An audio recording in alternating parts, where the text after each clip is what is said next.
जय हिंद। स्वागत है भगत सिंह जी के क्लास में। हम लोग एक चलाए हुए हैं कि मॉडर्न हिस्ट्री को ख़त्म करना है, तो आज मॉडर्न हिस्ट्री का सेकंड क्लास है। यानी कि कल हम लोग मॉडर्न हिस्ट्री में पढ़े थे यूरोपियन कंपनी के बारे में। तो सबसे पहले यूरोपियन कंपनी में आए थे पुर्तगाली। कब? 1498 में वास्को डी गामा द्वारा भारत में आने वाली समुद्री मार्ग का खोज किया था वास्को डी गामा, और यहाँ से वो गए थे, काफ़ी पैसा भी कमाए थे। तो यानी कि वास्को पुर्तगाली जो आए थे तो उसी का देन था हमारे देश में प्रिंटिंग मशीन। प्रिंटिंग मशीन की बात करें तो 1556 में भारत में प्रिंटिंग मशीन की स्थापना किया गया। जैसे अनानास हो गया, पपीता हो गया, आलू हो गया, अगर सब्जी, ये सब की देन की बात करें तो ये सब देन किसका है? तो पुर्तगालियों का ही देन है ये सब भारत में, ठीक है। और पुर्तगालियों के कुछ खास नहीं है। जो मॉडर्न हिस्ट्री में क्वेश्चन आते हैं तो कौन कौन से विदेशी कंपनी से आते हैं? विदेशी कंपनी तो 5-6 आए थे भारत में, लेकिन मॉडर्न के जो हिस्ट्री है वहाँ से मैक्सिमम 4 देश के बारे में पूछता है। एक तो पुर्तगाली, दूसरा डच, तीसरा अंग्रेज, चौथा फ्रांस या फ्रांसीसी, इसी को कहते हैं, ठीक है। अगर इसका आने का क्रम देखा जाए भारत, तो सबसे पहले पुर्तगाली आए थे 1498 में, उसके बाद डच आए थे 1595 में, ठीक है। डच को ही हॉलैंड या नीदरलैंड कहते हैं, ठीक है। अंग्रेज आए थे 1600 ईस्वी में, फ्रांस आए थे 1664 ईस्वी में। ये बात याद रखना कि सबसे पहले आए थे पुर्तगाली, और सबसे बाद में भी पुर्तगाली ही गए थे। कब? तो 1961 में गए थे। कब गए थे? 1961 में। गोवा दमन द्वीप को छोड़ के 1961 में गए थे, ठीक है। अब यहाँ पे देखेंगे कि भारत आने का, जो भारत में स्थापित किया गया कंपनी, तो सबसे पहले पुर्तगाली आए 1498 में, और इन्होंने पहला ही फैक्ट्री खोल दिया। कब? 1503 ईस्वी में। अब यहाँ पे आता है कि पहले तो आया था डच, सेकेंड स्थान पर डच था, लेकिन अंग्रेज यहाँ पे सेकेंड स्थान पर कंपनी खोल रहा है।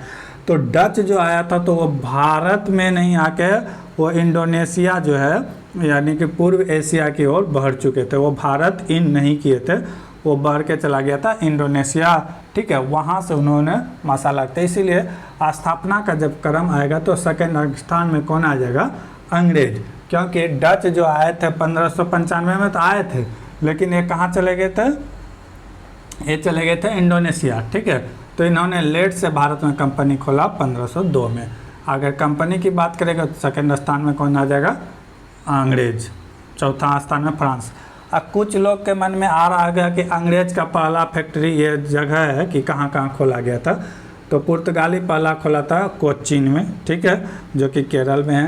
अंग्रेज खोले थे सूरत में। तो कुछ लोग को लगेगा कि अंग्रेज नहीं, सूरत में नहीं, मछलीपट्टनम में खोला गया, तो वो भी सही है। सुन लेते हैं एक मिनट। 1608 ईस्वी में पहले सूरत में ही खोला गया था फैक्ट्री, लेकिन वो फैक्ट्री पूरा कंप्लीट हो नहीं हो सका था, और उसी बीच इस यहाँ जो सूरत गुजरात के पास है, इसका काम को क्या कर दिया गया? रोक दिया गया। तो यहाँ अपना सेकेंड फैक्ट्री कब? 1611 में मछलीपट्टनम, जो कि आंध्र प्रदेश में, वहाँ खोला था।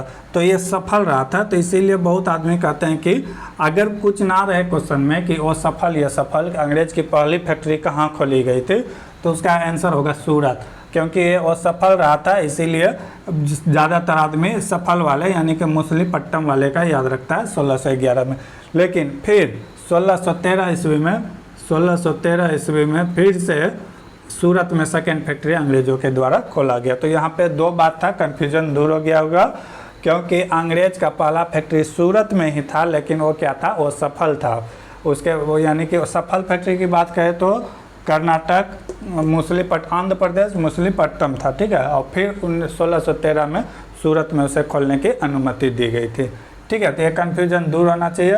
और सबसे फ्रांस आए थे 1664 में, तो ये सूरत में किए थे, ठीक है। तो पुर्तगाली के बारे में हम लोग जान चुके थे। अब देखेंगे डच के बारे में कि सेकेंड आने वाला कौन थे? डच। डच की बात करें तो ये भी थे, गुलाम थे किसके? स्पेन के। किसके गुलाम थे? स्पेन के। जस्ट अभी आज़ाद हुए थे। तो कोई भी देश आज़ाद होता है तो अपना विकास करना चाहता है, तो विकास करने के लिए उस समय एक ही साधन था कि यूरोप से कहाँ जाए? भारत। कहाँ जाए? भारत आ जाए। तो यूरोप उस समय जो था मॉडर्न हो चुका था, और हम भारत जो थे यानी कि मध्यकालीन युगों में जी रहे थे। तो यहाँ से आके व्यापार करना बहुत आसान था, यहाँ से बहुत चीज़ लेके जाते भी थे यूरोपियन लोग। तो यहाँ से चला कि भारत में जाके व्यापार करेंगे, लेकिन जब डच आए तो भारत में नहीं आके इंडोनेशिया चला गया, सुमात्रा, वहाँ जाके उन्होंने पहली कोठी खोली।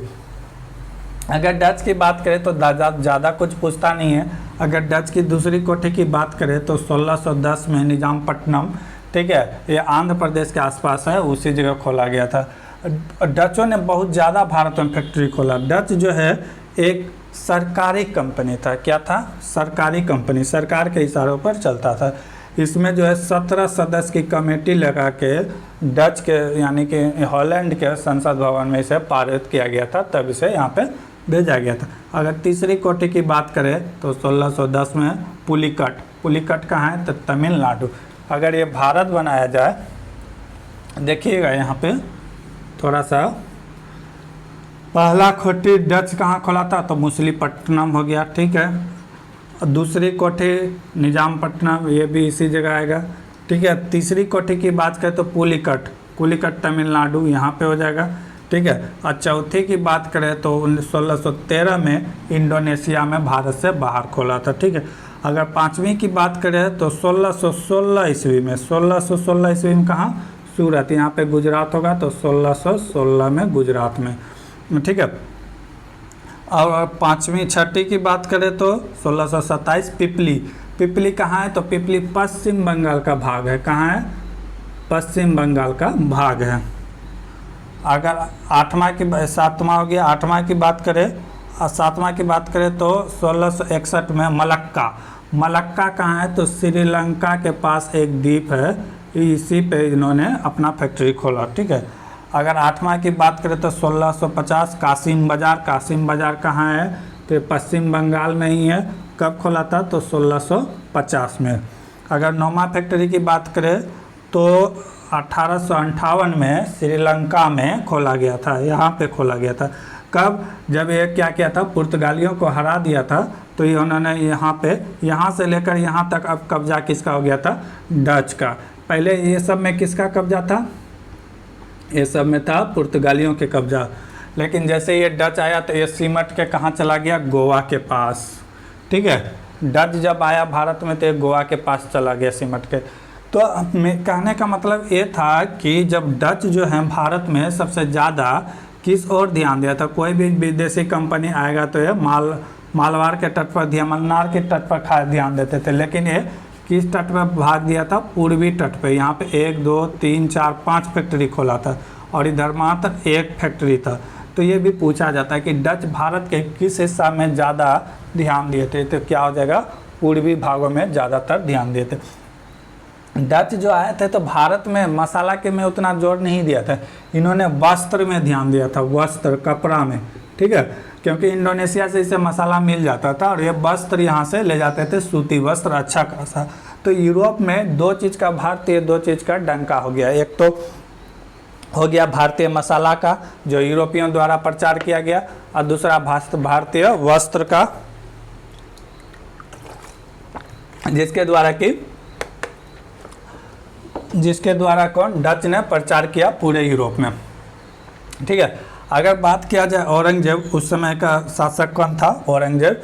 तो औरंगजेब ने 3.5% बट्टा के दर पर, यानी कि रूप में कर ब्याज के रूप में इसे बिहार और बंगाल में व्यापार करने की अनुमति दे दिए थे। कौन?